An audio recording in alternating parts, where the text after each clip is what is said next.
until recently, the idea of an articulate, life-size giant robot seemed like nothing but a pipe dream to many. But against all odds, here it is, the Transformer. And similarly, until recently, fans of the SciADV franchise, aka the semicolon visual novels, felt similarly about an English release of Robotics Notes, an entry about building a giant robot that came out almost a decade ago in Japan, and in fact got a sequel, Robotics Notes Dash, in 2019. For a long list of reasons, overseas SciADV fans felt like an official release for it in English would remain a pipe dream as well. But against all odds, here it is, both Robotics Notes and Robotics Notes Dash in English. I'm a huge fan of SciADV, so I've been pretty excited about this release since day one. Spike Chunsoft provided me with review codes for these games, so without any further ado, let me tell you all about them.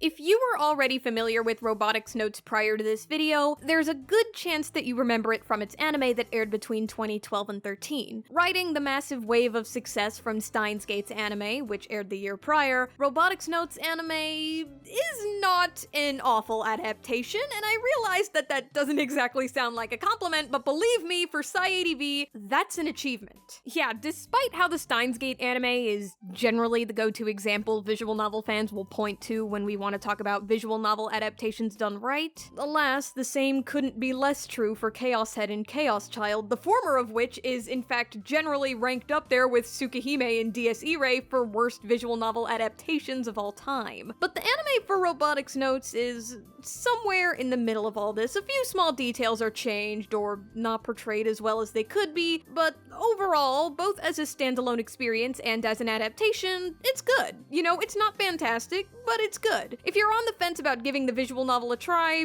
it's good enough that I think watching the first few episodes could give you a good way to gauge how interested you are. Ugh, but oh my god, we have got this far into the video and I still haven't even told you what Robotics Notes is about. Let's go ahead and fix that. So, Robotics Notes follows Aki and Kai, two high school seniors who, at the beginning of Robotics Notes, make up the entirety of their high school's robotics club. Whilst making friends and trying to build a life-sized replica of Gunvarel, the most popular super robot in the SciADV universe, Kai stumbles upon something called the Kimijima Report, as well as a mysterious AI called Irie. While Aki and all their new friends are building a robot, Kai painstakingly starts looking for the other reports, as they seem to detail a conspiracy that, if it's true, could result in a robot uprising, death on an unprecedented scale, and most interestingly to Kai, the possible involvement of Aki's older sister, Misa, who's also the PR representative of one of the biggest companies in Tokyo. And as time goes on and weird things that the report predicts start to come true, Kai soon realizes that, yeah, there's a good chance that this is more than just some elaborate prank. It's really hard to dig deep into the plot of Robotics Notes without treading into spoilery territory, so instead, let's go ahead and jump into the next thing you've probably been wondering about, and that's how this game is related to the rest of SciADV. More specifically, you're probably wondering about whether or not you need to have played Steins Gate, Chaos Head, or Chaos Child, or anything else to get into this one.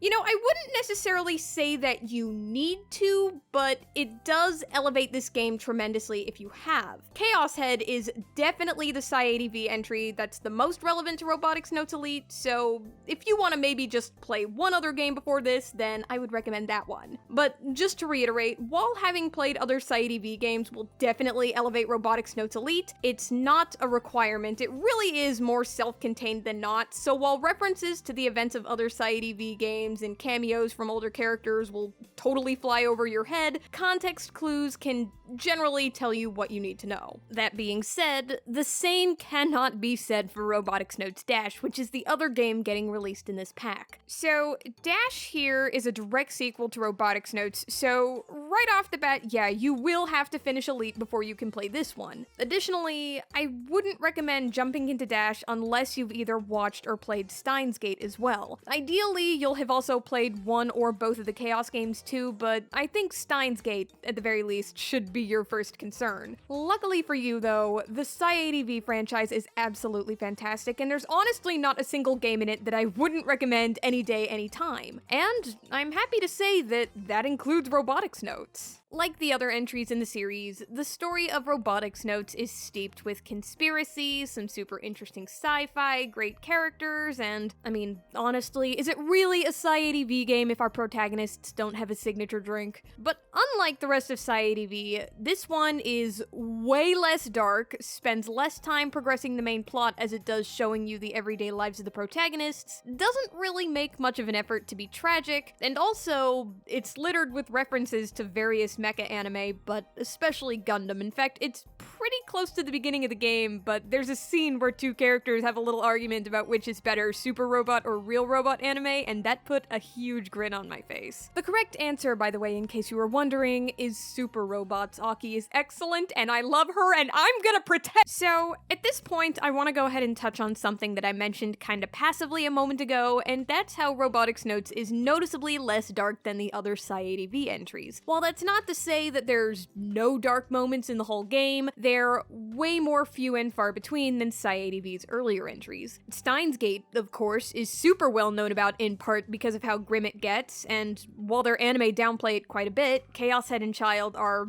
arguably more dark than Steins Gate. But Robotics Notes, on the other hand, spends quite a bit of time showing you our protagonists making friends and building a robot together. In other words, the darker plot takes a backseat to the more lighthearted high school life of our protagonists way more often than not. Yeah, the tone of Robotics Notes is definitely something kinda different for SciADV, but honestly, it's kinda refreshing seeing our protagonists not in a constant state of suffering. It also really helps emphasize that all the conspiratorial stuff that Kai stumbles into just doesn't feel real to him until it's too late and he realizes that he's gone too far. But again, I don't want to dig too deep into the plot for now at the risk of spoiling stuff. So, to go ahead and change the subject then, you've probably noticed that this game's graphics are in 3D, which is super unusual for a visual novel. Really, the only other ones that do it that spring to mind are entries in Ace Attorney and Zero Escape. Oh, and in addition to the 3D sprites, there's also a couple of scenes sprinkled throughout that utilize clips from the anime, hence why this is Robotics Notes Elite rather than just Robotics Notes. See example Steins Gate Elite. But yeah, the visuals of this game are pretty impressive, and when I say that, I'm referring both to the character sprites and the game's UI. If this isn't your first SciADV game, then you won't be shocked to hear that, like the rest of the franchise, this game has a wonderful UI and that it partially utilizes it to set the player on a different route. And in the case of Robotics Notes, it's done by replying to tweets on Tweepo. So, I wouldn't call this a massive complaint necessarily, but one gripe I do have with this game is that it never really does all that much to tell you about how important replying to tweets is. Like, it'll quickly tell you how to reply to them in the beginning, sure, but it never really does anything else to emphasize that you should reply to tweets. And while people who've played other SciADV games can probably guess that this is how your route will be determined, one, there's no way that's going to be super apparent to people who haven't played other SciADV games, and two, you don't get alerts that there are new tweets to check till pretty well into the game, so yeah, constantly having to check can be kind of a mood killer. And not checking and not replying just results in you getting doomed to getting the earliest ending over and over. This happened to me, so take my word for it. It's not all that fun. It's not a deal breaker,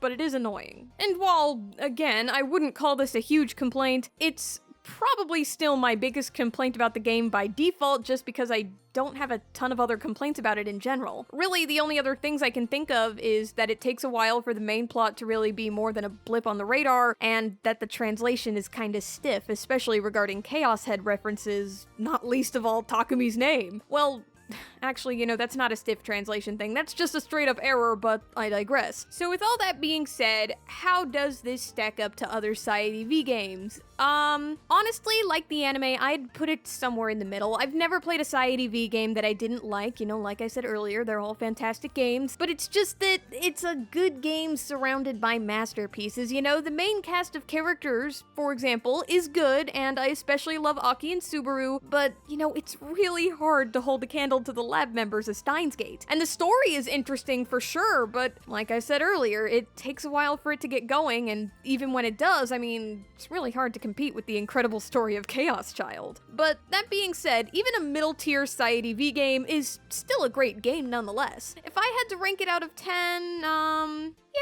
Yeah, 7 or 8 sounds about right. Definitely worth your time and money for sure. So in conclusion, while Robotics Notes Elite definitely strays from some of the norms of SciADV, it's nonetheless another great title in a great franchise. It's going to be especially great for fans of SciADV or sci-fi in general, visual novels, mecha, or even the Robotics Notes anime. I wouldn't call it the best entry point to SciADV, but it can still be your entry point if you're interested in getting more into this. As of when I am making this review, I have not quite finished Dash yet, but at the very least I can safely say that so far so good, and I think that fans of SciADV will appreciate it too, if nothing else because it does a lot more to integrate other SciADV titles. SciADV is one of my absolute favorite game franchises, so I love seeing it do well over here. Honestly, I'm still in shock that Robotics Notes is getting released in English, like, in general. The fact that Dash is out with it really just is icing on the cake for me. Like I said earlier, this is a really great visual novel, so hopefully it'll continue to prove that there's an audience for SciADV outside of Japan. And speaking of things that I hope, Spike Chunsoft, if you're watching this, and you probably are, you know, if 2020 isn't too late to release Robotics Notes, then it's never too late to release Chaos Head Noah also. Seriously, can that be next? Pretty please? Honestly, everything in Robotics Notes is Chris and Maho's fault. It's always Chris's fault. Even when she is not physically present, it is still her fault somehow.